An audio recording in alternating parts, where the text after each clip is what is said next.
தோ பாரு, அடுத்த வாட்டி சர்ப்ரைஸ் பண்றேன்னு இப்படி சொல்லாம கொள்ளாமலாம் எங்க ரூமுக்கு வராத, புரியுதா? மச்சான், ஒர்க் டைம் ஆயிடுச்சுடா, நான் கிளம்புறேன். பாய்டா. பாய்டா.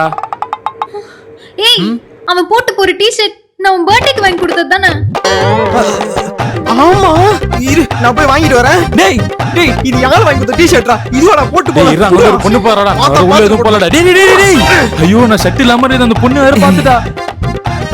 சாரிடி, இவனுங்க எல்லாரும் இங்க இப்படி தான் பண்ணுவானுங்க. ச்சே, நான் உன் பர்த்டேக்கு இந்த டி-ஷர்ட் எவ்வளவு ஆசையா வாங்கி கொடுத்தேன்னு தெரியுமா? சிஸ்டர், இதாச்சும் பரவாயில்ல. நான் வாட்டர் ஜெட்டி போட்டுங்கிறத பார்த்து என்னோட ஆள் எனக்கு பிராண்டட்ல புது ஜெட்டி வாங்கி கொடுத்தா. அதில் நான் ஒரு நாள் தான் போட்டேன். அப்போலேருந்து இப்போ வரைக்கும் அது எவன் போட்டு சுற்றினுக்கிறானே தெரில. ஆமாடி, இங்க நம்ம பர்சனலா எதுவுமே வச்சுக்க முடியாது. கரெக்டாக சொன்ன மச்சான். டேய் ஒரு நிமிஷம் இரு. இது என்னோட பிரஷ் தானே? உன் பிரஷ்ஷா? ஆமா, நான் வந்ததுலேருந்து இந்த பிரஷ்ல தான் பல்லு வலிக்கிட்டு இருக்கேன்.